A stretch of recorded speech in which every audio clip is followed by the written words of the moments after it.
咱的友邦海地互恶道掌控，总理互人逼驾落台。即马前总理康尼尔正做这段过渡时期的总理，伊答应会改善国家的经济甲制度，嘛伫咧2025年进前来举行大选。另外，因为动乱伫首都太子港国际机场是已经关2个月过啊，即马嘛重新开放，联合国的物资总算会当送到位。 因为动乱甲帮派暴力影响的海地，伫总理亨利被逼落台了后，过渡委员会5月底任命前总理康尼尔担任总理。康尼尔伫初3宣誓就职。Au moment côté, comme je dit la dernière fois, des groupes politiques arrivent mettre différents de côté dans un moment où ils comprennent que l'intérêt supérieur de la nation l'exige.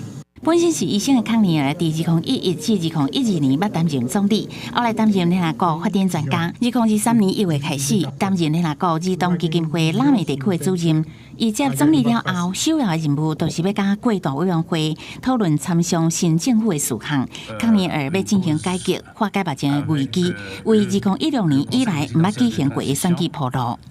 Nous comptons sur le docteur Konin pour mettre en place les politiques qui conviennent avec le Conseil présidentiel de manière à adresser particulièrement le problème de l'insécurité et également redresser l'économie du pays, réformer les institutions et arriver aux élections crédibles, démocratiques, libres à la fin de 2025. 当时已经关2个月过，首都太子港机场嘛重新开放，头一批为联合国粮食计划署送来的物资顺利送到位，随分配予善者地区居民。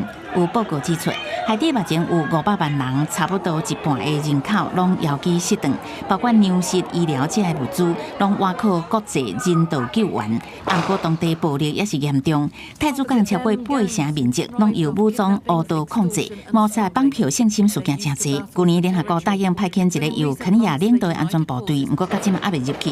康尼尔安怎让海地国再正常，挑战真大。广西新闻詹慧敏编译。